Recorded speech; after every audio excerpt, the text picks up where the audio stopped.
He's just a warehouse worker. My wife's dad told his business partners. My wife's sister smirked.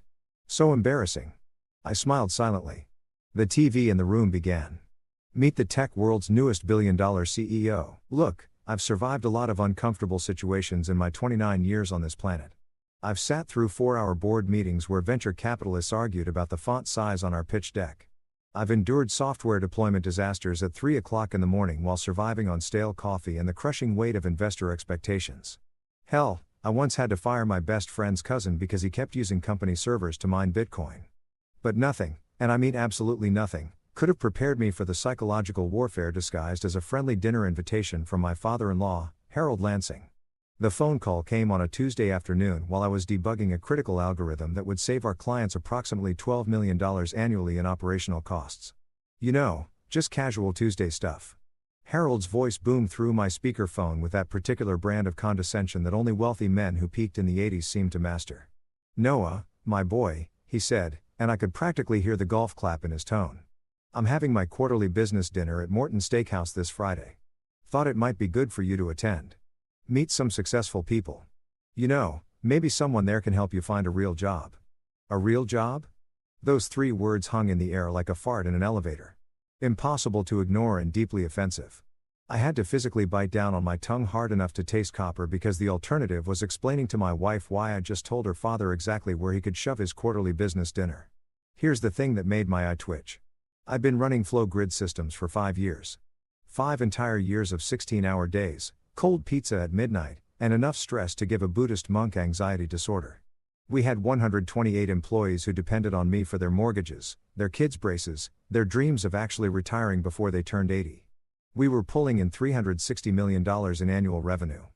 $360 million. Our client list read like a who's who of national retailers. Companies that Harold probably shopped at without ever wondering how their products magically appeared on shelves. But because I didn't strut around in a 3-piece suit that cost more than most people's cars, because I didn't have some mahogany-paneled corner office with my name on a brass plaque. Because I actually preferred hoodies to ties and believed that good ideas mattered more than good cufflinks. Harold Lansing had somehow convinced himself that his son-in-law was basically a glorified forklift operator who'd accidentally stumbled into a job with an email address. In his mind, I probably spent my days moving pallets around some dusty warehouse, maybe updating a spreadsheet if I was feeling particularly ambitious. Definitely not running a billion-dollar logistics optimization platform that was literally revolutionizing supply chain management across 3 continents. The worst part, my wife Sophie had internalized her father's delusion. When I hung up the phone and she asked what Harold wanted, I told her about the dinner invitation. She got that look. You know the one, the expression that says, "Please don't make this difficult for me," mixed with, "I love you, but also my father controls my trust fund." She clasped her hands together like she was about to pray for my soul and said, "Please just smile and don't mention your warehouse thing." My warehouse thing? My billion-dollar baby, my 5 years of blood, sweat, and probably a concerning amount of tears reduced to a thing. Like, it was some weird hobby I did in my spare time, like building model trains or collecting vintage lunchboxes. I wanted to pull up our quarterly earnings report, point at the numbers that would make a small country's GDP look cute, and ask her to read them out loud until she understood what the hell her husband actually did for a living. But I didn't because I loved her and because I learned that sometimes you have to pick your battles. And sometimes those battles involve pretending you're totally fine with being underestimated by people who think success only counts if it comes with a corner office and a secretary named Deborah. So I agreed. Of course I agreed because that's what you do when you're married and you want to stay that way. I told her I'd go. I'd smile. I'd be pleasant. And I'd try my absolute hardest not to embarrass her in front of her father's circle jerk of self-important businessman who probably still thought the internet was just a fad. Sophie looked so relieved I thought she might actually cry. "Thank you," she said, kissing my cheek. "And maybe dress nice, like business nice." Business nice, right? Because showing up in jeans and a black turtleneck to a steakhouse would somehow shatter the fragile ecosystem of Harold's ego-driven dinner party.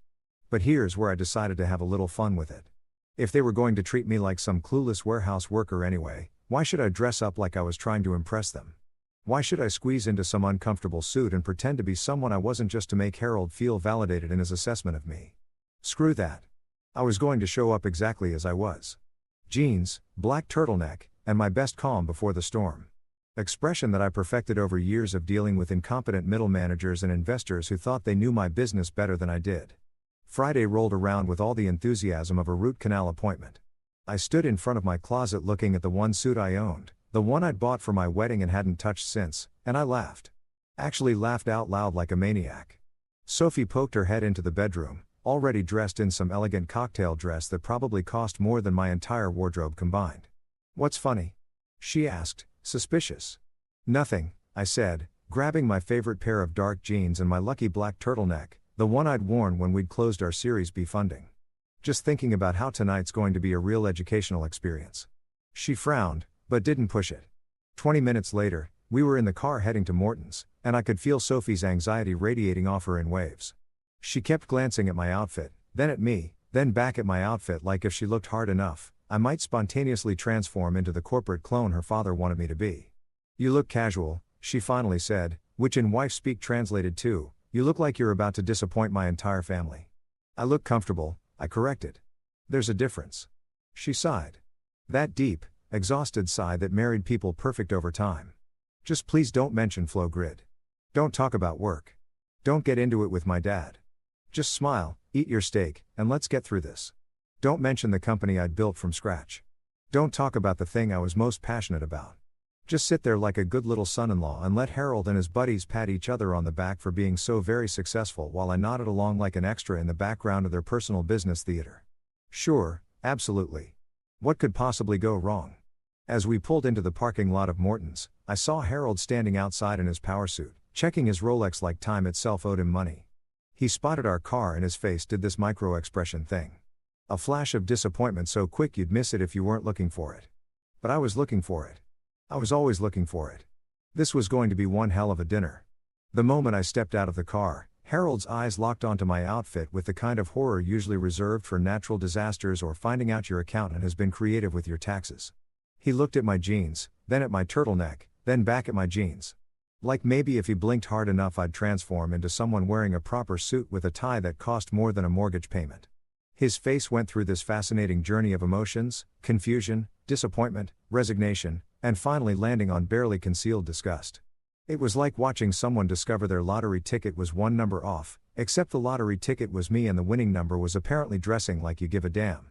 "That's what you're wearing, Noah?" he asked, his voice carrying that special tone that parents use when their teenager shows up to church in ripped jeans and a band t-shirt. The question wasn't really a question, of course. It was an accusation wrapped in confusion, seasoned with a healthy dose of what the hell is wrong with you. I could feel Sophie tense up beside me, probably calculating how quickly we could fake a family emergency and bail. But I just smiled. That calm, unbothered smile that I'd perfected over years of dealing with people who underestimated me. "Yeah," I said, adjusting my turtleneck like it was the finest cashmere known to mankind. Didn't want to overdress and make the CEOs insecure. You know how fragile executive egos can be. Harold's, I twitched, actually twitched. It was beautiful. Sophie grabbed my arm with enough force to cut off circulation, which in marriage language means shut up right now or you're sleeping on the couch for a month, but I was already committed to this bit. If they wanted to treat me like some clueless kid who didn't know how to dress for a business dinner, then fine, I'd play the part and enjoy every second of their judgment. Harold turned without another word and started walking toward the entrance of Morton's, his shoulders rigid with disapproval. I followed Sophie, practically dragging me along, whispering urgent pleas for me to just behave and not make this worse. Worse than what? I wanted to ask. Worse than being introduced as the warehouse guy? Worse than being treated like I peaked in high school? But I kept my mouth shut because I was saving all my commentary for the main event. The restaurant was exactly what you'd expect. Dark wood, low lighting, the kind of place where the steaks cost more than most people's weekly grocery budget, and the wine list requires a sommelier with a PhD to navigate. Harold led us through the main dining area toward a private room in the back, and with each step, I could feel the atmosphere getting thicker with testosterone and expensive cologne. We walked through heavy wooden doors into what can only be described as a peacock convention. I'm talking about a room full of men who'd clearly spent more time on their hair than I'd spent on my entire wedding vows. Polished hairlines that screamed, "I pay someone $300 for this cut." Watches that could probably fund a small nation's healthcare system. Cuff links that definitely, absolutely, 100% had their own insurance policies. These guys look like they'd been assembled in a factory that produced generic successful businessmen Model 2.0, complete with the same confident posture, the same practiced handshake, and the same ability to talk about golf for 45 minutes without taking a breath. Before I could even process the sheer amount of net worth crammed into one room, Sophie's sister Lydia materialized from the crowd like a designer-clad ghost. She was sipping wine with the kind of casual entitlement that suggested the glass owed her rent. Holding it at that specific angle that screamed, "I went to a liberal arts college and now I have opinions about tannins." Her eyes swept over me from head to toe and I could literally see the judgment forming in real time. It was like watching someone calculate an insult, carrying the snark, adding the sarcasm. "So that's your outfit?" she asked, her voice dripping with enough condescension to drown a small village. It wasn't a question. It was an indictment, an accusation, a formal declaration that I had, in her expert opinion, failed at the basic human task of dressing appropriately. "Yep," I said, popping the P for maximum effect. "My other billionaire outfit's at the cleaners. You know how it is. So many galas, so few dry cleaners who can handle that level of fancy." Lydia's face did this thing where she couldn't decide if I was joking or just incredibly stupid. "So," she settled on, eye rolling so hard I worried about her optical health. "So embarrassing," she muttered, just loud enough for me to hear, but quiet enough that she could deny it if confronted. Classic Lydia move. She'd perfected the art of the backhanded comment. The subtle dig, the kind of insult that left you wondering if you should be offended or if you were just being too sensitive. Spoiler alert, you should definitely be offended and you're not being too sensitive. Harold, meanwhile, had started making the rounds, introducing me to his collection of successful friends like I was some charity case he'd taken on. "Gentlemen," he announced with the enthusiasm of someone presenting a particularly disappointing science fair project. "This is my son-in-law, Noah. He works in warehouses." The way he said warehouses made it sound like I'd confessed to a crime, like I'd stood up at a family dinner and announced I was a professional mime or a guy who collected toenail clippings for a living. The men in the room turned to look at me with varying degrees of polite interest and thinly veiled pity. I could see it in their eyes, the mental calculation happening, the quick assessment. Warehouses, manual labor, probably makes $40,000 a year if he's lucky. Poor Sophie marrying down like that. "Actually," I said, keeping my voice pleasant and even. "I build software that manages logistics operations, supply chain optimization, inventory management, route planning, that kind of thing." Harold waved his hand dismissively, like I just tried to explain quantum physics to a toddler. "So, warehouses," he repeated as if I'd confirmed his initial assessment rather than corrected it. The man had the listening comprehension of a brick wall. "Exactly," I said. Because what else was there to say? I could have pulled out my phone and shown them our company website, our client testimonials, the Wall Street Journal article that called us the future of logistics management, but what would be the point? These guys had already decided who I was the moment Harold introduced me. I was the warehouse guy, the son-in-law who'd failed to live up to the Lansing family standards. The disappointing narrative they needed to feel better about their own children's accomplishments. One of Harold's buddies, a guy with silver hair and a tie that probably cost more than my car payment, clapped me on the shoulder with that condescending familiarity that successful men use when they want to seem down to earth. "Honest work," he said, nodding sagely like he'd just imparted some deep wisdom. "Someone's got to keep the economy moving, right? Can't all be CEOs." The irony was so thick I could have cut it with one of Morton's overpriced steak knives, but I just smiled and nodded. "Right," I agreed. "Can't all be CEOs." I caught Sophie's eye across the room, and she looked like she was on the verge of a panic attack, probably imagining all the ways this dinner could go catastrophically wrong. Little did she know, we hadn't even gotten to the good part yet. Harold gestured toward the massive dining table that dominated the private room. It was set with enough silverware to confuse an etiquette expert and wine glasses that looked like they'd shatter if you breathed on them wrong. "Let's sit," he announced. "We have much to discuss. Business, opportunities, the market, of course, business, because that's what successful men do. They gather in expensive steakhouses and discuss the market like it's some mystical entity that only they have the wisdom to understand." I took my seat at the table right between a guy who wouldn't stop talking about his Tesla and another guy who kept checking his phone like he was expecting a call from the president. Sophie sat across from me shooting me warning looks that clearly said, "Please, for the love of God, just get through this dinner without starting a war." But here's the thing about being underestimated, it gives you options. I could sit here quietly, let them talk about their golf handicaps and their stock portfolios, nod along like a good little warehouse worker who was grateful to be in the presence of such successful men. Or I could wait, just wait for the perfect moment because I knew something they didn't know, something that was going to make this the most entertaining dinner Harold Lansing had ever hosted. And as I picked up my menu, pretending to care about the difference between a 12 ounces filet and a 16 ounces ribeye, I couldn't help but smile. This was going to be fun. If you've ever wondered what hell sounds like, let me paint you a picture. It's a table full of middle-aged businessmen trying to one-up each other about their golf handicaps while simultaneously pretending they understand cryptocurrency. The conversation started the moment our asses hit the overpriced leather chairs. And it was exactly the kind of verbal peacocking you'd expect from men who measure their self-worth in stock portfolios and country club memberships. First up was Gerald, a guy whose hairline had retreated faster than the French army, but who compensated with enough confidence to power a small city. He launched into this absolutely riveting story about how he'd shot a birdie on the 7th hole at Pebble Beach. And I swear to God, he described the golf shot with more passion than most people describe their children's births. The wind was coming in from the northwest, Gerald said, moving his hands like he was conducting an orchestra of invisible golf clubs. And I just knew that if I could get the right arc on my swing, I could clear the bunker and land within 10 feet of the pin. Everyone around the table nodded like he'd just explained the cure for cancer instead of describing hitting a tiny ball with a stick. Harold was eating it up, chuckling and asking follow-up questions about club selection like it mattered, like Gerald's choice between a 7-iron and an 8-iron was going to change the trajectory of world events. I sat there trying to figure out if this was real life or some elaborate prank show where I was the unwitting star. Then Richard, oh God, Richard, decided it was his turn to contribute to the conversation. And naturally, he steered it toward his Tesla, because of course he did.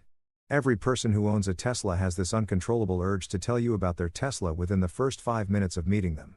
It's like a medical condition, you know. Richard said, leaning back in his chair with the smugness of someone who thinks driving an electric car makes them morally superior. My Model S basically drives itself. I was going 75 on the highway yesterday, completely hands-free. It's basically a spaceship. A spaceship. This man just compared his car to a vehicle designed for space travel because it had lane-keeping assistance. I wanted to ask him if his spaceship also came with cup holders and a disappointing resale value, but I bit my tongue. The conversation ping-ponged between these riveting topics, stocks, specifically which ones they were buying and selling like they were day trading geniuses instead of guys with financial advisors doing all the actual work. Someone brought up the market, which is code for, I'm going to pretend I understand complex economic systems by making vague statements that sound smart. One guy, I think his name was Preston or Prescott or something equally waspy, actually said with a straight face, the market's looking bullish, but you have to watch for corrections. Wow, what insight. What wisdom. Someone get this man a Nobel Prize in stating the obvious. I glanced at Sophie, who was doing her best impression of someone who found this conversation absolutely fascinating, nodding along and smiling at appropriate intervals like she'd been trained for this her entire life, which, let's be honest, she probably had been. Meanwhile, my phone was buzzing in my pocket like an angry hornet, and I knew exactly what it was. Mason, my CTO, and the guy who actually understood what our company did, was sending me updates about our deployment. We had 50 new distribution centers going live tonight. 50 facilities across 12 states, all integrating with our software simultaneously. This was the kind of operation that required precise coordination, real-time monitoring, and the kind of technical expertise that would make these guys' heads spin. But sure, let's talk about golf handicaps and self-driving cars instead. I pulled out my phone as discreetly as possible, trying to check the deployment status without drawing too much attention. The last update from Mason read Center 23 experiencing minor latency issues. Debugging now should be resolved in 15 minutes. Minor latency issues. Standard stuff. Nothing I needed to panic about, but definitely something I wanted to keep an eye on. That's when Harold's disapproving voice cut through my concentration like a knife through butter. Noah, can you not play Candy Crush at the table? The entire table went quiet. Everyone turned to look at me like I just pulled out a flask and started doing shots. I looked up from my phone, meeting Harold's judgmental gaze with the patience of a saint. I'm working, I said simply because I was. I was literally managing a multi-million-dollar deployment while these guys discussed their golf swings. But Harold wasn't having it. He did this dismissive handwave thing like he was swatting away a fly or my entire career. Oh, right, he said with a chuckle that made my blood pressure spike. Managing forklifts from your phone. The table erupted in polite laughter, the kind that's designed to make you feel small without being overtly cruel. Lydia, because she apparently hadn't embarrassed me enough earlier, decided to pile on. She took a sip of her wine. Her third glass, not that I was counting, except I totally was, and smirked at me with the kind of malicious glee that only siblings and siblings-in-law can achieve.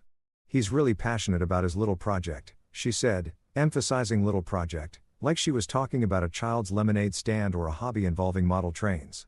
Sophie, sitting across from me looking like she wanted the earth to open up and swallow her whole, actually chuckled. She chuckled. My own wife, the woman who promised to love and support me in sickness and in health, just laughed along with her sister's condescending comment about my little project. Little project. That little project had hit a valuation of $1.2 billion that very morning. I'd gotten the email from our lead investor at Sequoia Capital at 6 a.m. and I'd been riding that high all day. $1.2 billion. With AB, our quarterly revenue was on track to hit $400 million. We had contracts with 3 of the top 5 national retailers in America. Fortune 500 companies were literally lining up to integrate our software into their operations. We'd been featured in TechCrunch, Bloomberg, The Wall Street Journal, and Forbes. We had job applications coming in from people with PhDs from MIT and Stanford, brilliant minds who wanted to work for my little project. But sure, let's reduce it to a cute hobby that I did in my spare time between managing imaginary forklifts. I put my phone face down on the table and smiled. That same calm smile I'd been wearing all night. Yeah, I said. My little project. It's pretty consuming. Richard, still riding high from his Tesla speech, decided to offer me some sage advice. You know, Noah, there's nothing wrong with warehouse work. It's honest labor. But have you ever thought about moving into management? Getting an MBA? Maybe Harold could probably get you into Columbia. The condescension was so thick I could have spread it on toast. Here was a guy who'd probably inherited his father's company, giving me career advice like I was some lost puppy who needed guidance. An MBA? Sure. Because what my billion-dollar company really needed was for me to take 2 years off and learn about synergy and paradigm shifts from professors who'd never built anything in their lives. I appreciate the suggestion, I said. And I meant it in the same way you appreciate someone telling you your fly is down. Technically helpful information delivered in the most embarrassing way possible. But I'm pretty happy with where I am. Harold jumped in because of course he did. Noah's content with his situation. He explained to the table like I wasn't sitting right there. Not everyone needs to be ambitious. Some people are just happy with steady work. Steady work, right? Because managing a company that was growing at 200% year over year was just steady work. I wondered what Harold would consider ambitious. Maybe if I cured cancer while simultaneously solving world hunger.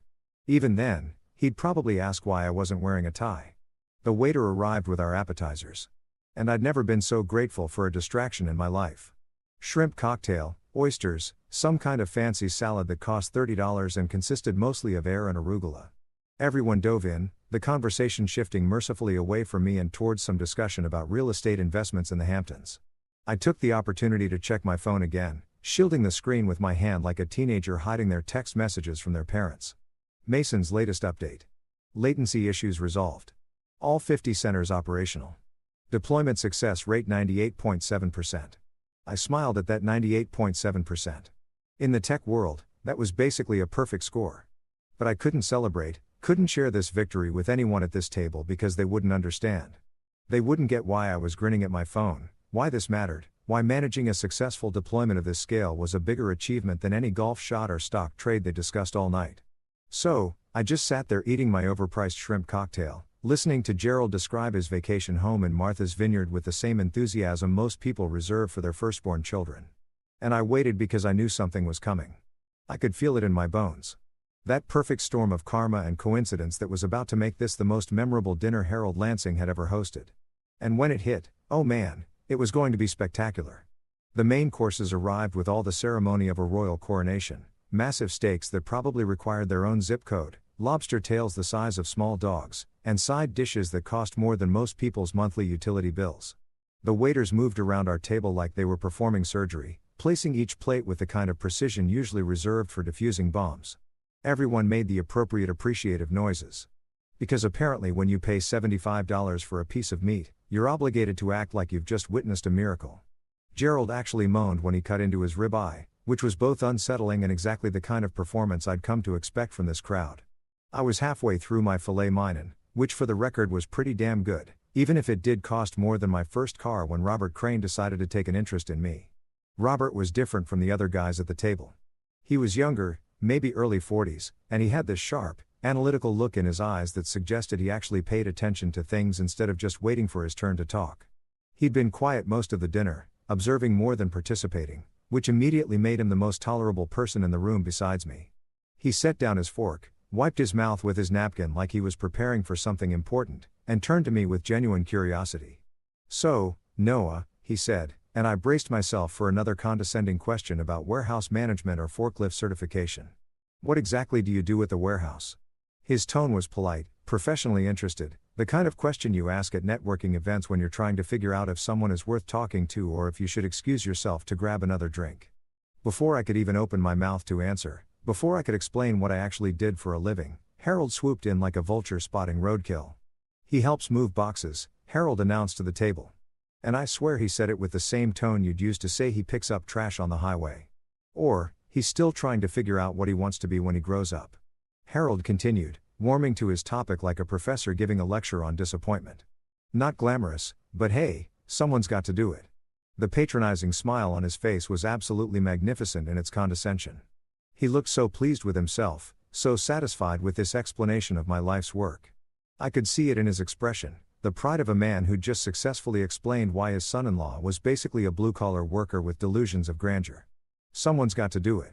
Like I was some kind of necessary evil, a cog in the machine of commerce that existed solely to make sure rich people got their Amazon packages on time. I felt Sophie's foot tap mine under the table. A warning, a plea, a desperate message that translated to, please don't make a scene. Please don't embarrass me. Please just let this go. But Robert wasn't done. He tilted his head slightly, studying me with those sharp eyes, and I could see the wheels turning in his brain. And what's your company called? Robert asked, directing the question at me this time, not Harold. It was such a simple question, so straightforward, but it carried weight.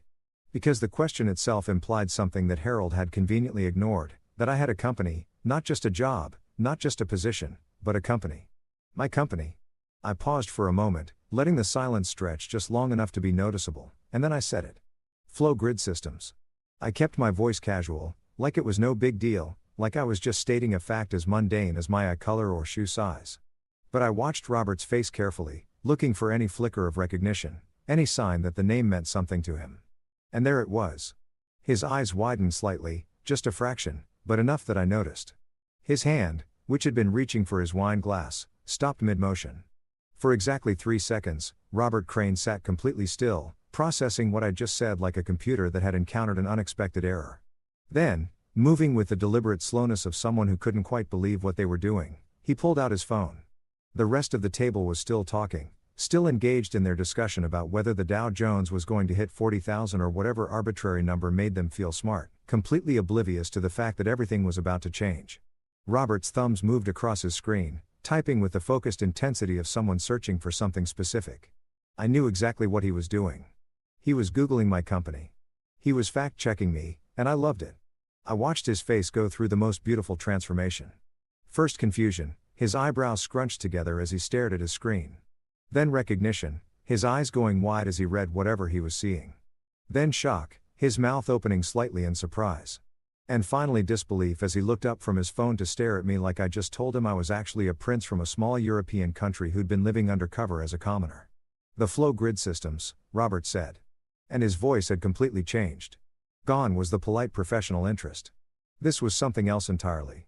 Respect, surprise, maybe even a little awe. The logistics optimization platform, Harold, who'd been in the middle of explaining to Preston why the Fed's interest rate policy was flawed, stopped mid-sentence. What's that? He asked, looking between Robert and me with confusion. Robert ignored him, his attention laser-focused on me now. Your company just signed with Titan Distribution, right? He was still staring at his phone, scrolling through what I assumed was our press release or maybe our Wikipedia page or one of the dozen articles that had been written about us in the past 6 months. My firm was in that acquisition deal. He looked up at me, really looked at me, seeing me for the first time all night. You're the CEO? The question hung in the air like a grenade with the pin pulled. I could feel the attention of the entire table shifting toward our conversation. Could sense the other men tuning out their own discussions to listen to this one. I nodded, keeping my expression neutral like we were discussing the weather or the quality of the bread basket. Founder and CEO, I confirmed. But don't worry, I still move boxes sometimes. Virtually, I added that last part with a smile, a tiny little jab at Harold's earlier explanation of my job responsibilities. Robert let out a laugh. Not the polite, performative chuckle that had been floating around the table all night, but a genuine surprised bark of laughter that made several other people jump slightly. Holy shit, Robert said, then immediately looked apologetic for swearing at the dinner table like we were in church instead of a steakhouse. But he couldn't help himself. He was staring at me like I'd just performed a magic trick, like I'd pulled a rabbit out of a hat, except the rabbit was a billion-dollar company, and the hat was Harold's crushing disappointment. The whole table had gone silent now. That particular kind of silence that falls when something significant is happening, and everyone can sense it, but no one quite understands it yet. Gerald had stopped mid-chew, his fork frozen halfway to his mouth. Preston was looking between Robert and me with confusion. Richard had actually put down his phone, which was probably the first time all night he hadn't been checking his Tesla's battery status or whatever it is Tesla owners obsessively monitor. Harold's face was doing something fascinating. It was cycling through expressions so quickly I could barely keep track. Confusion, skepticism, concern, and something that might have been the first stirrings of dread. "Robert," Harold said slowly, carefully, like he was talking to someone who might be having a mental breakdown. "What are you talking about?" Robert turned to look at Harold and I could see him trying to figure out how to explain this without making Harold look like a complete idiot. Spoiler alert, there was no way to do that. The situation was what it was. Harold had spent the entire dinner introducing his son-in-law as basically a warehouse janitor. And that warehouse janitor was actually a tech CEO whose company was worth more than everyone at this table combined probably made in a year. "Harold," Robert said. And I could hear him choosing his words carefully. Flowgrid Systems is one of the most successful logistics tech companies in the country. They just completed a Series C funding round that valued them at over $1 billion. He paused, letting that sink in. Noah's company is revolutionizing supply chain management. We've been trying to get them to work with our firm for 6 months. The silence that followed was so complete, so absolute that I could hear the kitchen staff clattering dishes 2 rooms away. Every single person at that table was staring at me now, and the expressions ranged from shocked to confused, too. In Lydia's case, absolutely horrified. Sophie's face had gone completely pale, her wine glass frozen halfway to her lips, her eyes so wide, I worried about her eyelids cramping. Harold opened his mouth, closed it, opened it again like a fish gasping for air. "$1 billion, he started, then trailed off, unable to complete the sentence. "Dollars, I finished helpfully with Ab, though technically we hit $1.2 billion this morning. So, really, we should probably round up." I took a sip of my water, perfectly calm, while the table processed this information. Lydia looked like she was going to be sick, actually physically ill. Her face had gone from its usual confident smugness to something resembling existential crisis. I could practically see her rewinding every condescending comment she'd made tonight. Every dismissive laugh, every eye roll. "But you, Harold," started then stopped again. He was having trouble with complete sentences, which was understandable. His entire worldview was currently being dismantled in real time. "I drive a Honda," I offered. "Yeah, it's paid off and it gets great gas mileage." "Crazy, right?" The sarcasm was probably unnecessary, but I'd earned it. I'd earned every single drop of it after sitting through this entire dinner being treated like I'd barely graduated high school. Robert was grinning now, full-on grinning like he'd just watched the best plot twist in a movie. He looked at his phone again, scrolling through more information. "You're 29, he said, reading from what was probably my Wikipedia page or LinkedIn profile. "You founded the company 5 years ago. You have contracts with," he scrolled. "Jesus, basically everyone. Walmart, Target, Amazon, Costco." He looked up at me with something approaching respect. How the hell did Harold not know about this? That was the million-dollar question, wasn't it? Or in this case, the billion-dollar question. I glanced at Sophie, who looked like she was mentally preparing her apology speech, then at Harold, who looked like he'd just discovered his warehouse worker son-in-law was actually Bruce Wayne. "I tried to mention it once or twice," I said mildly. "But someone kept calling it my warehouse thing. So, I figured, why bother?" And that, my friends, is what we call a mic drop moment. You know how in movies there's always that perfectly timed moment where something happens that's so perfectly coincidental it seems completely unrealistic, like the hero is about to prove their point and then boom, exactly the evidence they need just magically appears. Yeah, I always thought that was Hollywood BS. The kind of convenient plot device that only works in fiction because real life is messy and timing is never that perfect. Turns out I was wrong. Because at the exact moment that Robert Crane had just finished explaining to the table that I was actually a billionaire CEO and not a forklift enthusiast, the universe decided to deliver the most spectacular mic drop in the history of awkward family dinners. The TV in the corner of the private dining room, which had been playing some mindless sports recap that nobody was watching, suddenly switched channels. Now, I don't know if it was divine intervention, cosmic timing, or just some waiter in the back who got bored of basketball highlights, but that screen cut straight to Bloomberg Tech. And not just Bloomberg Tech in general, oh no, that would be too subtle, Too understated. Instead, the screen filled with the Bloomberg logo followed by their crisp professional anchor sitting at that iconic desk with the digital displays behind her showing stock tickers and market data. She had that serious but approachable expression that financial news anchors perfect. The one that says, "I'm about to tell you something important and you should probably pay attention." "And now," the anchor said in that clear, authoritative voice that makes everything sound like breaking news, even if she's just talking about quarterly earnings. "We meet the tech world's newest billion-dollar CEO." I felt my stomach do a little flip. The kind you get right before a roller coaster drops or right before you realize you're about to become the center of attention in a way you absolutely did not plan for. The screen transitioned from the anchor to B-roll footage. And there I was, me, Noah Lansing, on Bloomberg television standing in front of Flow Grid's main operations hub with its massive digital displays showing real-time logistics data from distribution centers across North America.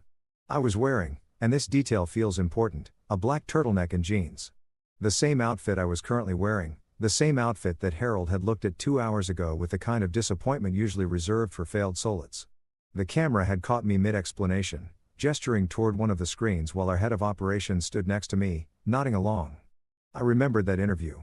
It had been 3 weeks ago, right after we'd announced our Series C funding. Bloomberg had wanted to do a feature on the new generation of tech founders, and somehow I'd made the cut. At the time, I'd been worried I'd said something stupid or that my hair looked weird. Now, watching it play in front of my father-in-law and his collection of judgmental business friends, I was just grateful I'd sounded relatively coherent and professional. The anchor's voice continued over the footage. At just 29 years old, Noah Lansing, founder of Flow Grid Systems, has redefined warehouse logistics, achieving a valuation of $1.3 billion. $1.3 billion. They must have updated their numbers since this morning. Our stock must have kept climbing after I checked it last. The sound of Sophie's wine glass hitting the table was so sharp it could have shattered crystal. I turned to look at her, and her face was doing this thing I'd never seen before. A combination of shock, confusion, pride, horror, and what might have been the dawning realization that she'd married someone she didn't actually know. Her mouth was open, literally hanging open, frozen mid-sip, like someone had hit pause on her entire existence. The wine in her glass was sloshing dangerously close to the rim because her hand was shaking slightly. That's she started, but couldn't seem to finish the sentence. Her brain had apparently blue-screened. Harold was staring at the TV like it had personally betrayed him. He squinted at the screen, leaning forward slightly, like maybe if he looked hard enough, the image would change and it would turn out to be someone else. Some other Noah Lansing who just happened to look exactly like his disappointing warehouse worker son-in-law. "That looks like," he said slowly, his voice trailing off as his brain struggled to process what his eyes were seeing. The cognitive dissonance was almost beautiful to watch. On one hand, evidence, clear, undeniable evidence broadcast on one of the most respected financial news networks in the world. On the other hand, his entire belief system about his son-in-law being a mediocre underachiever. Something had to give. "Yeah," I said, keeping my voice as casual as possible, like we were discussing the weather or commenting on the quality of the bread rolls. "I get that a lot. People say I have one of those faces." The sarcasm was probably lost on Harold, whose brain was still trying to reconcile reality with his expectations, but Robert caught it and actually snorted into his wine glass. On screen, Bloomberg was still going because apparently the universe wasn't done twisting the knife. The anchor continued with my professional biography, rattling off achievements like she was reading a grocery list. Lansing founded Flow Grid 5 years ago after dropping out of Stanford's computer science program. The company now manages logistics operations for over 300 clients, including major retailers Walmart, Target, and Amazon. Stanford dropout. That was always fun to mention. Harold had given me so much grief about not finishing my degree. Had literally told Sophie at our wedding that at least he tried college, like I'd failed out due to incompetence rather than leaving because I had a company to run and venture capitalists throwing money at me. The Bloomberg segment showed more footage. Our offices, which looked appropriately tech startup-ish with their open floor plans and standing desks, and that vintage Pac-Man machine we kept in the break room. There was a shot of our engineering team gathered around monitors looking focused and professional. Another shot of one of our client distribution centers, massive and efficiently organized with our software displayed prominently on screens throughout the facility. The company's proprietary algorithm, the anchor explained, and I could see some of the guys at the table actually leaning forward to listen, has reduced operational costs for clients by an average of 32% while improving delivery times by up to 40%. She said it like it was simple, like we just stumbled upon this solution accidentally. But I knew the reality. That algorithm had taken 18 months of development, thousands of hours of testing, and more failed iterations than I could count. We'd basically taught computers to think like the world's most efficient warehouse manager, except without the need for coffee breaks or bathroom stops. Robert had his phone out now, recording the TV screen like this was evidence he needed to preserve. Several other guys at the table had pulled out their phones, too. Probably Googling me. Probably reading the same articles Robert had found. Probably experiencing the same, oh, shit, moment of realization. Gerald was just staring, his mouth slightly open, his ribeye forgotten. Preston had put down his fork and was watching the screen with the kind of attention usually reserved for Super Bowl commercials or your doctor delivering test results. Even Richard had stopped thinking about his Tesla long enough to focus on this revelation. The Bloomberg anchor transitioned to talking about our funding rounds. And this was where it got really good.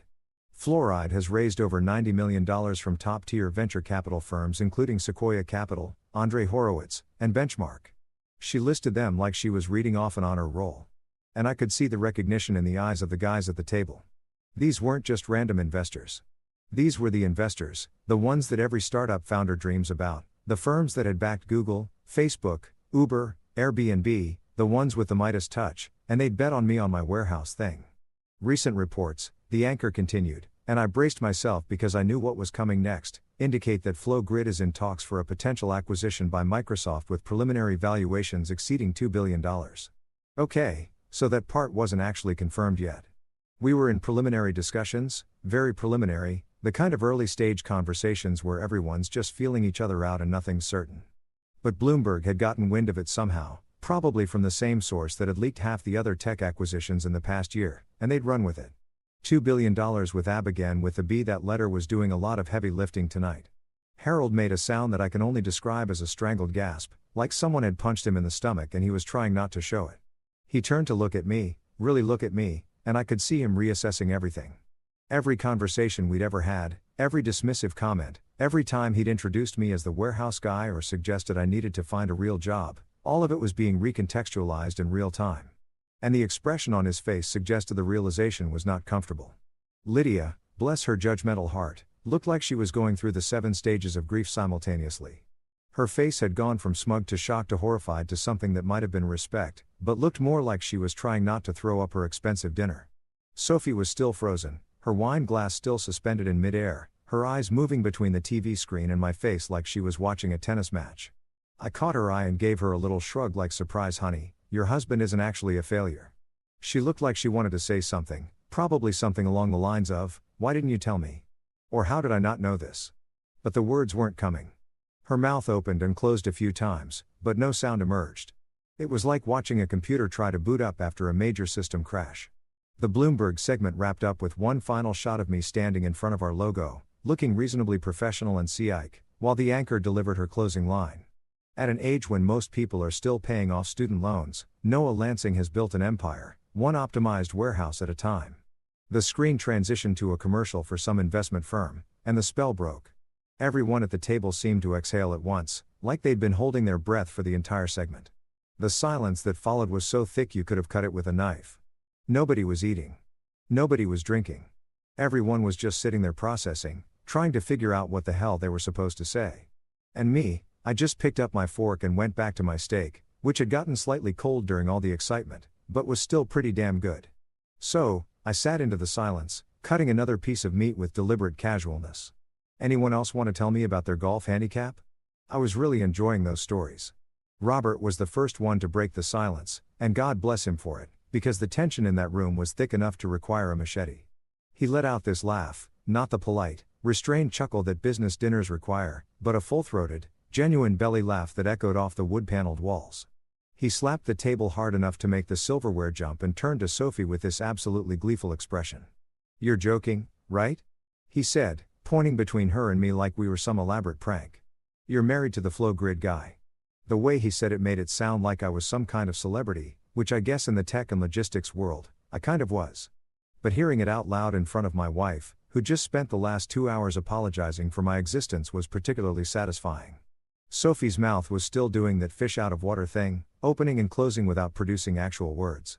Finally, she managed to stammer out, well, he never said it was that big.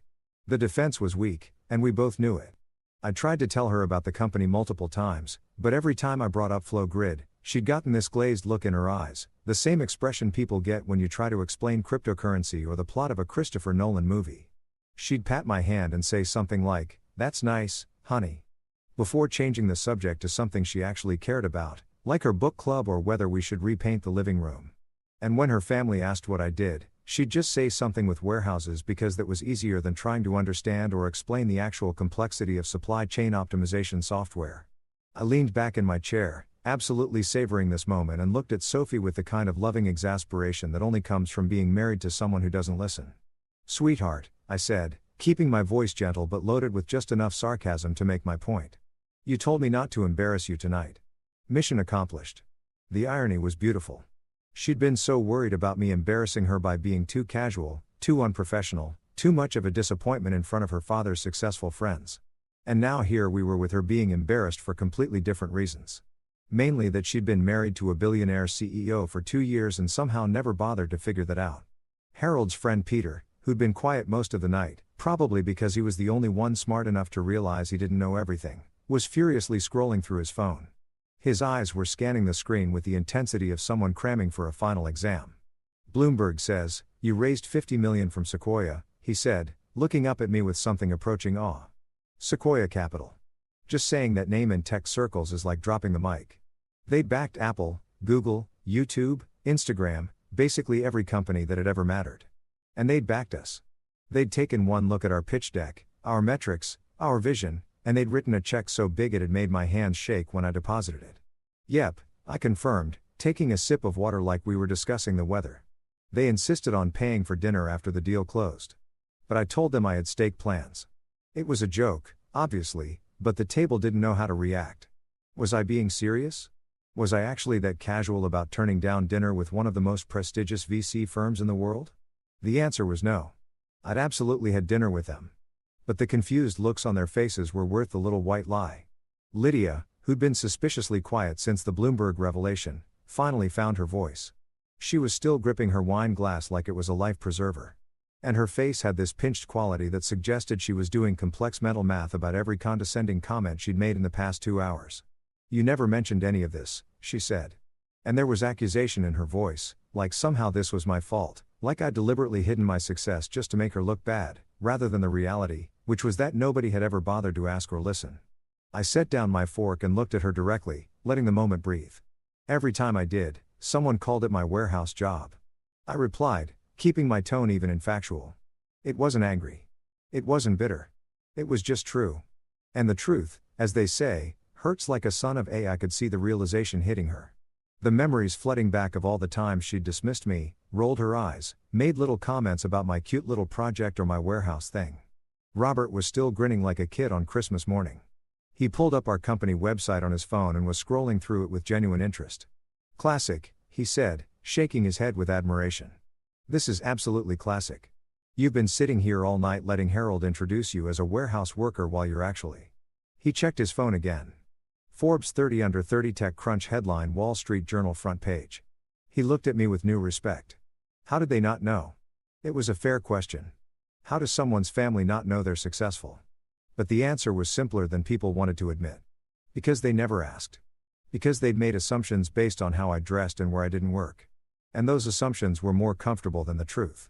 Gerald had finally recovered enough to speak, though he looked like someone had just explained to him that his golf trophy was actually plastic. "Wall Street Journal," he repeated weakly. "You were in the Wall Street Journal?" I nodded. "Front page of the business section. Actually, they did this whole piece on how we're disrupting traditional logistics models. It was pretty cool. My mom bought like 15 copies. That detail seemed to humanize me somehow. And I saw a few guys smile at that because at the end of the day, no matter how successful you are, your mom is still your mom and she's still going to brag about you to everyone at her book club." The table had completely transformed. Gone were the condescending smiles and the polite dismissals. Now everyone was looking at me like I was a different person entirely, which was hilarious because I was literally the same guy who'd walked in 2 hours ago. Same jeans, same turtleneck, same face. The only thing that had changed was their perception, and watching that shift in real time was more satisfying than any steak Morton's could serve. Harold looked like he'd aged 10 years and 10 minutes. His confident, dismissive demeanor had crumbled, replaced by something that looked uncomfortably like regret mixed with panic. And the night was still young. The universe, apparently deciding that one cosmic coincidence wasn't enough for the evening, delivered round 2 right on schedule. Harold's phone, one of those obnoxiously expensive smartphones that he was always bragging about having the latest model of, started buzzing on the table with that aggressive vibration that suggests someone really needs to talk to you right now. He glanced down at the screen and I watched his face do something fascinating. It went from confusion to recognition to what I can only describe as pure unfiltered panic. The kind of expression you get when you realize you've made a terrible mistake and the bill is about to come due. "It's Charles," Harold muttered more to himself than to anyone at the table, staring at his phone like it had just grown teeth. "Charles from Columbia Business School." He said it with the kind of reverence people usually reserve for religious figures or celebrities, and I knew exactly who he was talking about. Charles Whitmore, Dean of Columbia Business School, one of the most prestigious business programs in the country, and coincidentally, someone I'd had several very pleasant conversations with over the past 6 months. Harold answered the call, holding up one finger to the table in that universal gesture of, "Give me a minute. This is important." He stepped away from the table slightly, pressing the phone to his ear, and I could hear his side of the conversation, even though he was trying to be discreet. "Charles, good to hear from you. What's yes?" "Yes. I'm at dinner right now." "What? Oh, yes. Noah's right here." Harold's eyes snapped to me wide with something between confusion and dawning horror. "Your donation?" His voice went up at the end, turning it into a question, like maybe he'd misheard, like maybe Charles was talking about a different Noah. "Confirm the yes, he's my son-in-law." "Wait, what donation are we talking about exactly?" I took another bite of my steak, chewing slowly, watching Harold's face cycle through expressions like a slot machine. This was even better than I'd imagined. I'd made the donation to Columbia 3 months ago, specifically to their entrepreneurship program, because I'd wanted to give back to the business school community and help fund resources for students trying to start their own companies. Columbia had been my second choice for business school before I decided to drop out of Stanford entirely and focus on FlowGrid. The donation had been substantial. Okay, very substantial, but I'd done it quietly without fanfare because that's how I preferred to handle my charitable giving. Harold's hand was shaking slightly as he held the phone. $1.2 million, he said, his voice strangled like someone was physically squeezing his throat. "For the entrepreneurship grant program, I see." No, of course. "We'll confirm." "Yes, thank you, Charles. We'll talk soon." He ended the call and just stood there for a moment, phone in hand, staring into the middle distance like he was having an out-of-body experience. The table had gone silent again. Apparently, we were making a habit of these dramatic pauses, and everyone was watching Harold's meltdown with the kind of morbid fascination usually reserved for car accidents or reality TV. Lydia, who'd been taking a long drink of wine, probably to cope with the evening's revelations, actually choked, like full-on sputtered and coughed. Wine probably going down the wrong pipe. "You donated $1 million?" She gasped out between coughs, her eyes watering. Her makeup, which had been perfect earlier, was starting to run slightly from the coughing-induced tears.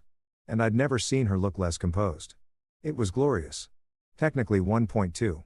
I corrected because accuracy matters. "But who's counting?" I shrugged like we were talking about donating $20 to a GoFundMe.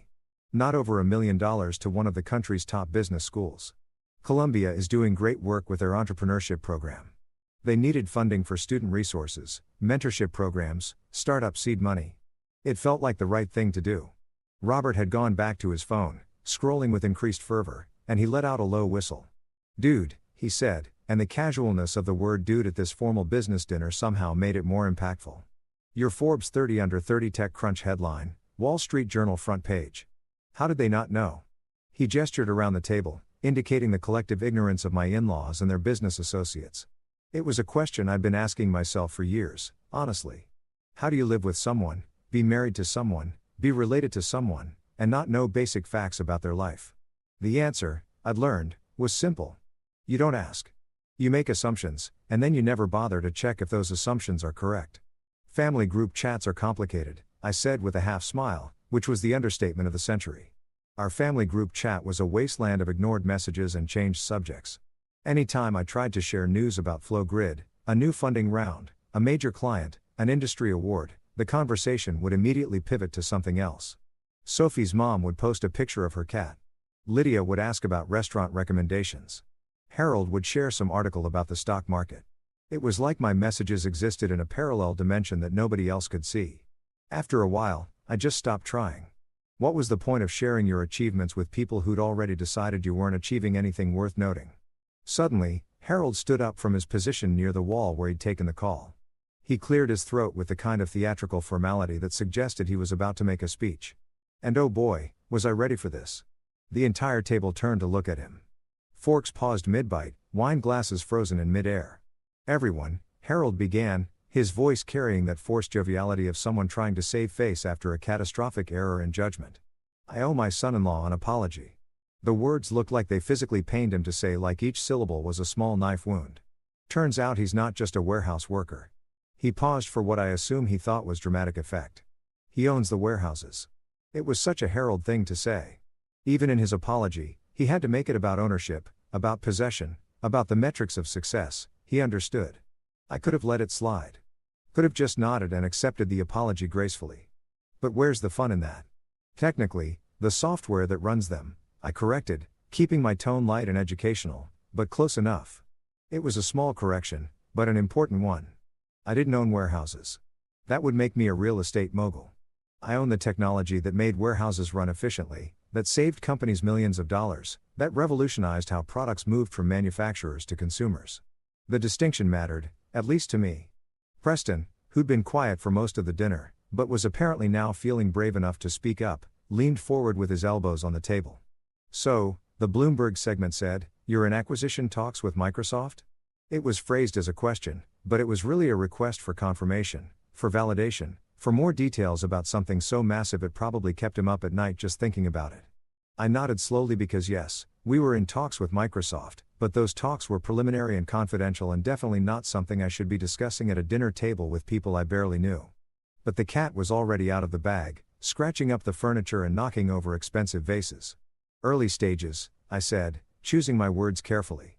They're interested in integrating our logistics platform with their Azure cloud services would be a good fit for both companies. I didn't mention the proposed acquisition price because even I had limits to my pettiness and also because those numbers weren't finalized and sharing them could potentially violate about 17 different NDAs I'd signed. But the implication was clear. Microsoft, one of the largest tech companies in the world, wanted to buy my little warehouse project. Richard, the Tesla guy who'd been mercifully quiet since the Bloomberg revelation, suddenly perked up. "Wait, so you're going to sell?" he asked, and there was genuine curiosity in his voice now, not the condescension from earlier. "Thinking about it," I admitted, "but it's complicated. Would depend on the terms, what happens to my team, whether we can maintain our company culture. It's not just about the money." The irony of me saying it's not just about the money to a table full of people who'd spent the entire dinner talking about nothing, but money wasn't lost on me. Gerald looked like he wanted to ask a question, but couldn't quite figure out how to phrase it without sounding stupid. Peter was still scrolling through his phone, probably reading every article ever written about Flow Grid, trying to catch up on 2 years of tech news he'd apparently missed. And Harold just stood there looking at me like he was seeing me for the first time. Really seeing me and realizing that maybe, just maybe, he'd completely misjudged his son-in-law. Sophie finally found her voice, though it came out smaller than usual. "Noah, why didn't you tell me it was this big?" It was a fair question, and I could hear the hurt underneath it. The confusion of someone realizing they'd been living with a stranger. I looked at her, my wife, the woman I loved, despite her occasional inability to listen. And I softened slightly. "I tried soft," I said gently. "But every time I brought it up, someone in your family called it my warehouse thing, and you changed the subject. After a while, I just stopped trying." The truth of that statement hung in the air, uncomfortable and undeniable. And I watched her process it. Watched her realize that maybe she bore some responsibility for not knowing about her own husband's life. Dinner wrapped up with all the awkwardness of a high school reunion where everyone's pretending they're more successful than they actually are, except in reverse. The guys who'd spent the entire evening peacocking about their golf games and stock portfolios were now trying to subtly ask me for business cards, investment opportunities, or just to pick my brain sometime, which is code for please give me free consulting. I handed out exactly 0 business cards because I'm not an idiot and I know what "let's grab coffee sometime" really means when it comes from people who ignored you for 2 hours straight. The meal ended with an uncomfortable amount of handshaking and backslapping, with everyone suddenly treating me like I was their long-lost best friend instead of the warehouse guy they'd been patronizing all evening. Sophie had gone quiet, which was concerning because my wife was many things, but quiet was rarely one of them. She sat in the passenger seat of our Honda Civic. Yes, the same Honda Civic that I'd driven to a billion-dollar business dinner, staring out the window like she was processing the meaning of life or trying to figure out how she'd married a stranger. I was about to start the car and escape this nightmare of a parking lot when I heard footsteps approaching. Heavy, deliberate footsteps that belonged to someone who decided they needed to have a talk. I already knew who it was before I looked up. Harold's face appeared at my window, slightly red from the wine and the embarrassment, and he made that universal hand-rolling gesture that means roll down your window. "We need to talk." I sighed, pressed the button to lower the window, and prepared myself for whatever version of reconciliation or damage control Harold was about to attempt. He stood there for a moment, looking at my car with the kind of expression usually reserved for observing a historical artifact in a museum. "You really drive a Honda?" he asked. And there was genuine confusion in his voice, like he just discovered I lived in a cardboard box or ate ramen for every meal. It wasn't judgment exactly, more like bewilderment that someone with my net worth would choose to drive a vehicle that cost less than his monthly country club dues. "Yeah," I confirmed, patting the dashboard affectionately. "It runs unlike your investments in crypto last year."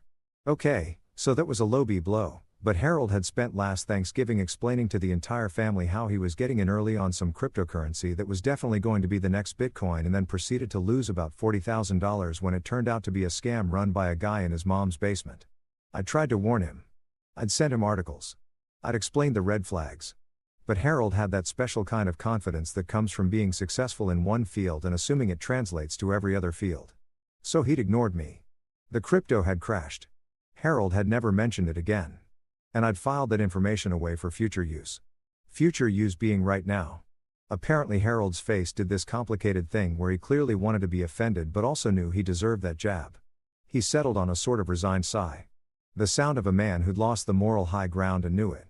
"Fair point," he admitted, which might have been the first time I'd ever heard him admit he was wrong about anything. "Look, Noah," he trailed off, searching for words, and I could see him struggling with the unfamiliar territory of eating humble pie. "Can I be honest with you?" I almost laughed at that as opposed to all the dishonesty so far, but I kept my face neutral and just nodded. "Sure, Harold. Honesty sounds great." He leaned against my car, my perfectly functional, paid-off Honda that had served me faithfully for 5 years, and looked up at the night sky like he was searching for divine guidance. "I thought you were a screw-up," he said bluntly. And wow, okay, we were really going for honesty here. Sophie's my youngest daughter, and when she told me she was marrying some guy who worked in warehouses and dressed like a college student, I thought she was making a mistake. There it was. The truth I'd always suspected, but he'd never actually voiced. Harold Lansing thought his daughter had married down. Thought she'd settled for some blue-collar worker who'd never amount to anything, who'd drag her down from the Lansing family's carefully cultivated social status. "I spent the last 2 years trying to help you," Harold continued.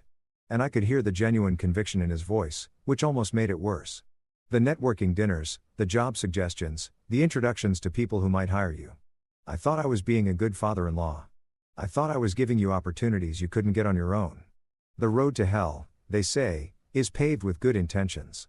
And Harold had apparently been speedrunning that journey. He genuinely believed he was helping me, saving me from my mediocre existence, when in reality, he'd just been too arrogant to ask basic questions about what I actually did for a living. It would be funny if it wasn't so sad. "And instead," I said, finishing his thought, "you were being condescending to someone who didn't need your help." Harold nodded, looking more deflated than I'd ever seen him. "Yeah, pretty much." He ran a hand through his silver hair. The same hair he probably spent a fortune maintaining at some upscale salon. "I'm sorry, Noah.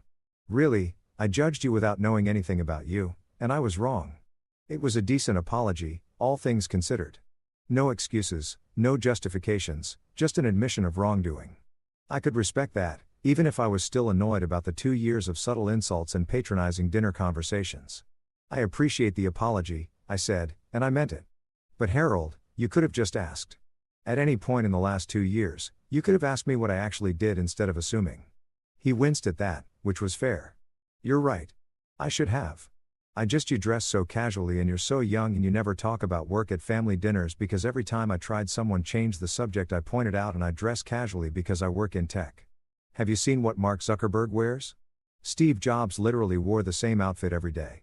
The turtleneck isn't a fashion choice. It's an industry standard." Harold actually smiled at that. A small genuine smile. "Fair enough. I suppose I'm old-fashioned. In my day, successful people wore suits. In your day, people also thought smoking was healthy and that the internet was a fad. I countered. Times change, Harold. He laughed at that. A rare laugh, and some of the tension dissipated. They certainly do. He paused, seeming to gather courage for something. Noah, I know I don't have any right to ask this after tonight, but could I visit your office sometime, see what you've built? The request surprised me. I'd expected more apologies, maybe some awkward questions about my net worth or investment strategy, but not genuine interest in my work. You want to visit Flowgrid? I asked just to make sure I'd heard him correctly. Yeah, Harold said, and he actually looked a little embarrassed. I'd like to understand what you do. Really understand it, not just what I read on Bloomberg. I considered it for a moment. Part of me wanted to say no. Wanted to make him suffer a little longer for the 2 years of dismissive comments and condescending introductions. But the bigger part of me, the part that actually liked teaching people about logistics optimization and supply chain management, was genuinely excited about the prospect. Sure, I said finally. But fair warning, it's a lot more interesting than it sounds. And you might actually learn something. I'm counting on it, Harold said. Then with a slight smirk that reminded me he was still the same guy who'd survived decades in business. He added, should I wear steel-toed shoes? You know, for all the forklifts. Oh, he wanted to make jokes now after everything. I grinned despite myself. Absolutely. We have forklifts everywhere. Virtual ones mostly, but you can never be too careful, Harold laughed again, shaking his head. I deserve that. You really did. I agreed. He stepped back from my car, giving it one last puzzled look like he still couldn't quite reconcile my success with my choice of vehicle. You know, Noah, you could buy anything. A Mercedes, a Porsche, a mansion in the Hamptons. Why? I interrupted. My Honda starts every morning. Can't say the same about some people's yachts. I let that sink in because I knew for a fact that Harold had bought a yacht 2 years ago that spent more time in the shop than in the water. His face told me he got the reference. Touch touché, he said. Although in my defense, boats are notoriously temperamental. So I've heard, I said dryly. Along with crypto investments and assumptions about your son-in-law, Harold held up his hands in surrender. All right. I get it. I screwed up multiple times. Can we move past this? I thought about it for a moment, watching him stand there in the parking lot looking genuinely contrite, and I realized that yeah, we probably could. Holding grudges took energy, and I had better things to do with my time than stay mad at my father-in-law for being an autofouch snob. We can move past it, I agreed. But I'm never letting you forget the warehouse worker comment. That's going in my toast at the next family gathering, Harold groaned. Great. Something to look forward to. Oh, absolutely, I said cheerfully. I'm thinking PowerPoint presentation. Maybe some charts showing the correlation between assumptions and looking like an idiot. You're enjoying this too much, Harold said, but he was smiling. I really am. I admitted it's been a therapeutic evening. He laughed, shook his head one more time, and stepped back from the car. Good night, Noah. Drive safe. And thank you for being gracious about all this. Good night, Harold. See you at the office tour. I rolled up my window and finally started the car. Sophie, who'd been silent through the entire exchange, finally turned to look at me. That was nice of you, she said quietly, letting him visit the office. I shrugged, pulling out of the parking space. He's your dad, and honestly, I think seeing what we actually do will be good for him. Might expand his perspective a little. You mean humble him? Sophie said, a slight smile playing at her lips. Potato, I replied, and she actually laughed. It was the first real laugh I'd heard from her all evening, and it felt good. The drive home was quiet, but it was a different kind of quiet than before. Not tense, just contemplative. And as I drove my perfectly functional Honda through the streets, I couldn't help but smile. Tonight had been exhausting, awkward, and deeply satisfying in equal measure. But it wasn't over yet. The moment I pulled into our driveway, my phone exploded. And I don't mean that figuratively. I mean it literally started buzzing so aggressively, I thought it was having a seizure. Notifications were flooding in like a tsunami of digital chaos.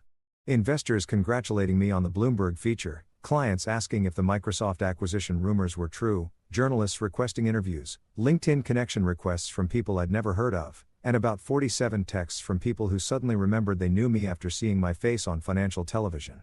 It was overwhelming in that uniquely modern way where you're simultaneously flattered and exhausted by the attention. But scrolling through all of it, past the venture capitalists, past the Fortune 500 executives, past the reporters from TechCrunch and Forbes, there was only one message I actually cared about. Mason Chun, my CTO and the person who'd been with me since day one when Flow Grid was just an idea scribbled on a whiteboard in my apartment, had sent a text that made me grin like an idiot. Deployment complete. 0 errors. All centers online team celebrating at Murphy's. Get your billionaire ass down here. Murphy's Bar was this dive about 3 blocks from our office.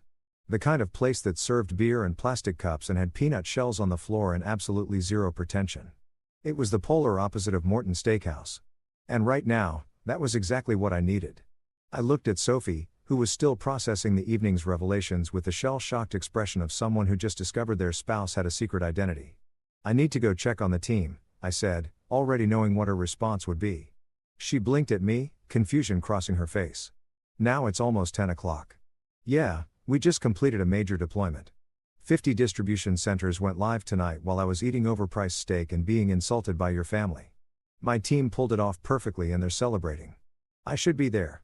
I could see her wanting to argue, wanting to tell me to stay home so we could talk about everything that had happened tonight, process our feelings, maybe have a lengthy discussion about communication in our marriage. But something in my expression must have told her this wasn't negotiable. Okay, she said softly. Don't stay out too late. No promises, I replied, already changing out of my dinner clothes and into my natural habitat. Jeans, a hoodie, and sneakers that had seen better days. 20 minutes later, I walked into Murphy's Bar and was immediately hit with the glorious chaos of tech people celebrating a successful launch. The place was packed with my team, engineers still wearing their Flow Grid hoodies, analysts gesturing wildly while explaining something technical. Our operations manager, Katie, doing a shot while the QA team cheered her on.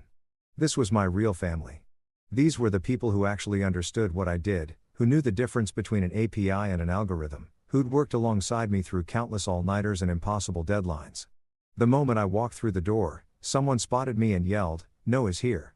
And suddenly, I was engulfed in a wave of high-fives, backslaps, and enthusiastic greetings that felt more genuine than anything I'd experienced at Harold's dinner. Mason appeared from the crowd holding 2 beers, one of which he shoved into my hand with a grin that suggested he was already several drinks ahead of me. The man of the hour, he announced loudly, raising his beer in a toast. The warehouse worker who built a unicorn. The entire bar erupted in cheers and laughter, and I couldn't help but laugh, too, because of course Mason knew about the dinner. I texted him earlier about Harold's introduction, and he'd been sending me sarcastic messages throughout the meal asking if I told them about the forklifts yet. Cheers to that, I said, raising my own beer. And cheers to you guys for pulling off a flawless deployment while I was suffering through the world's most awkward business dinner. How awkward are we talking? Asked Jennifer, one of our senior engineers who had a PhD from MIT and could code circles around anyone I'd ever met. She was perched on a bar stool, looking genuinely curious about my suffering. Bloomberg aired a segment about me right in the middle of dinner, I said, taking a long drink of beer that tasted infinitely better than the expensive wine at Morton. My father-in-law had spent the entire evening introducing me as a warehouse worker, and then suddenly I'm on TV being called a billionaire CEO. The team absolutely lost it. People were laughing so hard they were crying, and Mason had to lean against the bar to keep from falling over. No way, gasped Katie between laughs. That actually happened. That's like something out of a movie. Oh, it gets better, I said, warming to my audience. Right after the Bloomberg thing, Harold gets a call from Columbia Business School asking to confirm my $1.2 million donation to their entrepreneurship program. More shocked laughter, more disbelief. Your father-in-law didn't know you donated over $1 million to Columbia? Jennifer asked, her eyes wide. My father-in-law didn't know I had over $1 million, period. I corrected. He thought I was one step above unemployed. Marcus, our head of data analytics and a guy who could find patterns in chaos like some kind of mathematical wizard, shook his head in amazement. How do you not know your son-in-law is a CEO? Like, did he never Google you? Did your wife never mention it? Apparently not, I said with a shrug that was more amused than bitter now that I was away from the actual situation. They just assumed warehouse job meant, actually working in a warehouse, moving boxes, operating forklifts, that kind of thing. But you do work in warehouses, Mason said with mock seriousness. Virtual ones, very important distinction. Oh, absolutely. I agreed. I moved digital boxes requires way less upper body strength. The team was in their element now, riffing on the absurdity of the situation, coming up with increasingly ridiculous scenarios about my supposed warehouse worker life. Someone suggested I should show up to the next family dinner in a forklift. Someone else said I should hand out business cards that said professional box mover with my actual CEO title in tiny print at the bottom. Sarah, our youngest engineer who joined us fresh out of Stanford 6 months ago, raised her hand like we were in a classroom. Question. Did you tell them about the Microsoft talks? Bloomberg did that for me? I said, which was fun because those talks are supposed to be confidential, but apparently Bloomberg has sources everywhere. Is it actually happening? Marcus asked, suddenly serious. The acquisition? This was the question everyone wanted to know. The one that actually mattered to the people in this room. Because if Microsoft bought FlowGrid, it would change everything. Their jobs, their equity, their futures. I owe them honesty. Maybe, I said carefully. We're in early discussions. Nothing's decided, but if it happens, I promise you guys will be taken care of. That's non-negotiable in any deal. The mood shifted slightly, becoming more serious, more real. These people had bet their careers on FlowGrid, on me, and they deserved to know where things stood. Look, I continued setting down my beer so I could gesture properly. Whatever happens, whether we sell to Microsoft, whether we stay independent, whether we go public in a few years, you all are the reason this company works. Not me, not the investors, you, the people who actually build the product, who solve the problems, who make our clients' lives better. Katie raised her shot glass, which had somehow been refilled. Damn right we do. We're the real MVPs. Absolutely, I agreed. Which is why effective Monday, everyone's getting bonuses. The bar erupted again, this time with genuine excitement and gratitude. People were hugging, high-fiving. Someone started chanting bonus, bonus, bonus, until Mason threw a peanut at them to shut them up. How big are we talking? Jennifer asked. Always the practical one. Big enough that you'll actually notice it in your bank account, I said. Not retired to the Bahamas big, but definitely nice vacation and pay off some debt big, except for people who left early last Friday, I added, looking directly at Mason, who'd snuck out at 4:30 to catch a movie. His face fell in mock horror. That was one time. I'd been here for 70 hours that week. Exactly, I said with a grin. And you left early. No bonus for you. The entire bar booed and threw peanuts at me while Mason protested loudly about labor laws and employee rights and how he was going to report me to HR. We don't have HR, I pointed out.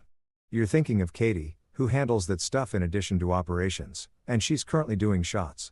So, good luck with your complaint. Katie raised her glass in acknowledgement, spilling a little on her FlowGrid hoodie. Complaint denied. She announced with the authority of someone 3 drinks past tipsy. Mason can suffer. The night continued like that. Drinking, laughing, telling stories about deployments gone wrong and clients who didn't understand technology, and that one time we almost lost a major contract because someone accidentally deleted a production database. These were my people, the ones who got it, who understood what we'd built together, who didn't care that I wore hoodies instead of suits or drove a Honda instead of a Tesla. They cared about the work, about solving problems, about building something that actually mattered. Around midnight, as the bar started to empty and people began calling Ubers to head home, Mason pulled me aside. Seriously though, he said, the alcohol making him more sincere than usual. That must have been weird tonight. The dinner thing. It was surreal, I admitted, but also kind of satisfying. Like I spent 2 years being underestimated by these people and then watching their faces when they realized who I actually was. Yeah, that felt good. You're a petty man, Noah Lansing, Mason said with approval. I respect that. Thank you, I said. I try. He clapped me on the shoulder, swaying slightly. But for real, you handled it well. You could have been in about it. Rubbed it in their faces. Made them feel terrible. But you were cool. That's good leadership. I saved all the energy for you, I said. Hence the bonus thing. You're not actually withholding my bonus, right? Mason asked, suddenly worried. Of course not, I assured him.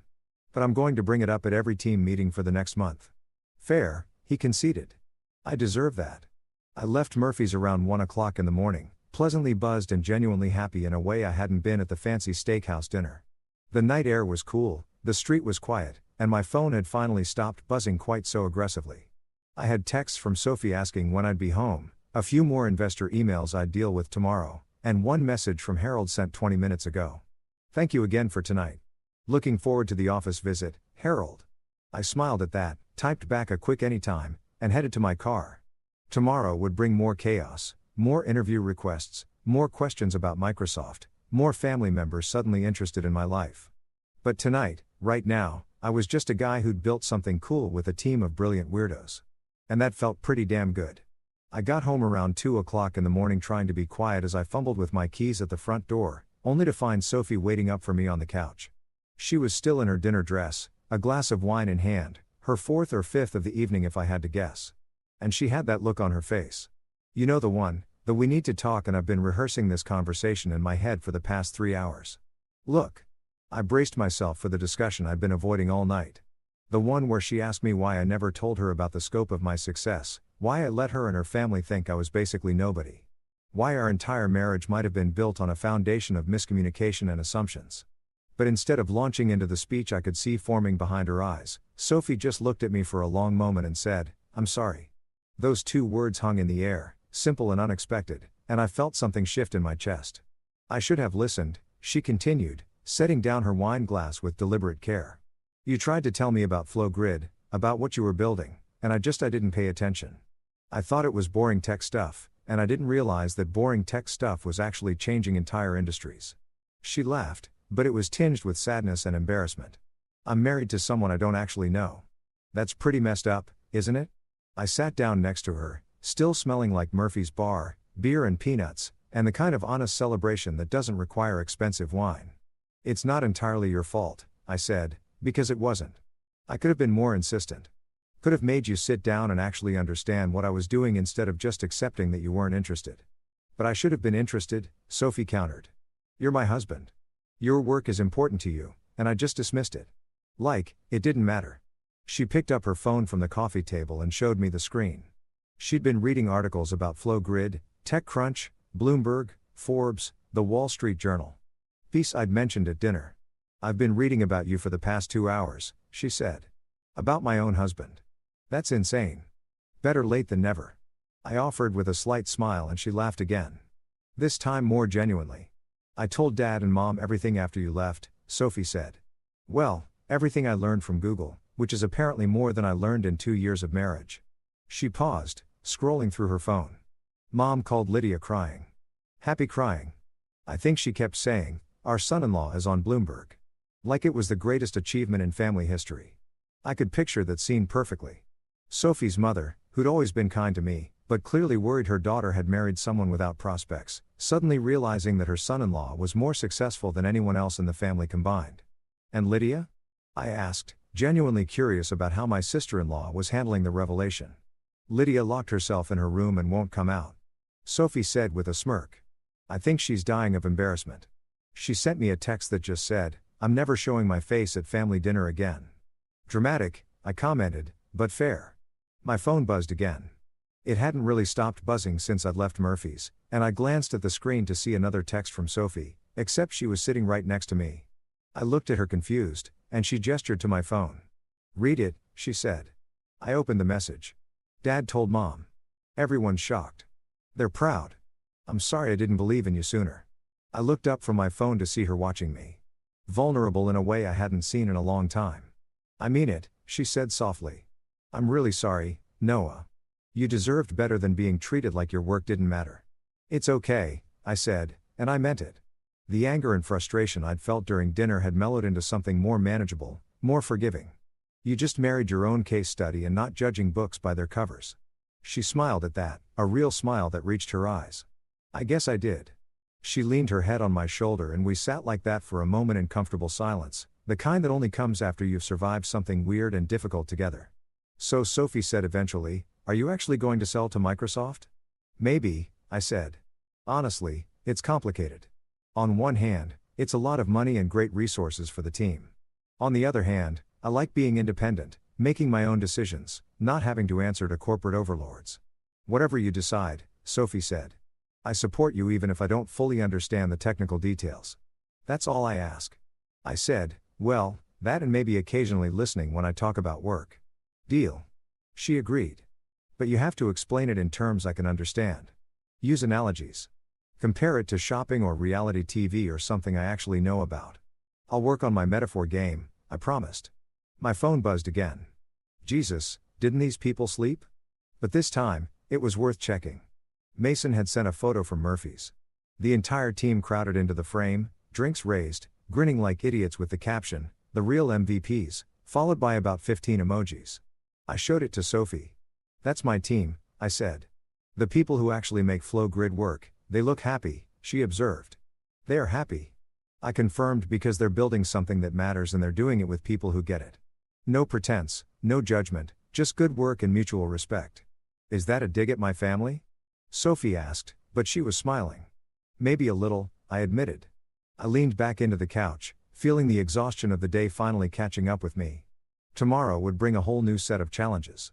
Harold's office visit, more media requests, the continuing Microsoft negotiations, probably some awkward family phone calls. But right now, in this moment, I was exactly where I needed to be. "You know what the best part of tonight was?" I said to Sophie. "Watching your dad's face when he realized," she guessed. "That was pretty good," I acknowledged. But no, the best part was knowing I didn't need anyone's validation. Not Harold's, not his business friends, not even Bloomberg's. I built something real, something valuable, and I did it my way. "In jeans and a turtleneck," Sophie added. "In jeans and a turtleneck," I confirmed like a proper tech CEO. She laughed and stood up, pulling me toward the bedroom. "Come on, warehouse worker. You need sleep. That's billionaire warehouse worker to you." I corrected and she threw a couch pillow at my head. As I drifted off to sleep that night, my phone finally silent on the nightstand, I couldn't help but smile at the thought of Harold's face the next time Bloomberg introduced me. Meet the tech world's newest billionaire, formerly known as just a warehouse worker. Yeah, I thought that had a nice ring to it. Success isn't about wearing a tie or having a corner office or impressing people at fancy steakhouse dinners. Success is knowing you built something that matters, treated people with respect, and stayed true to yourself even when everyone else thought you should be someone different. And as I finally surrendered to sleep, I made a mental note to wear my oldest, most casual hoodie to Harold's office visit, just to make a point, because some things are too fun to resist.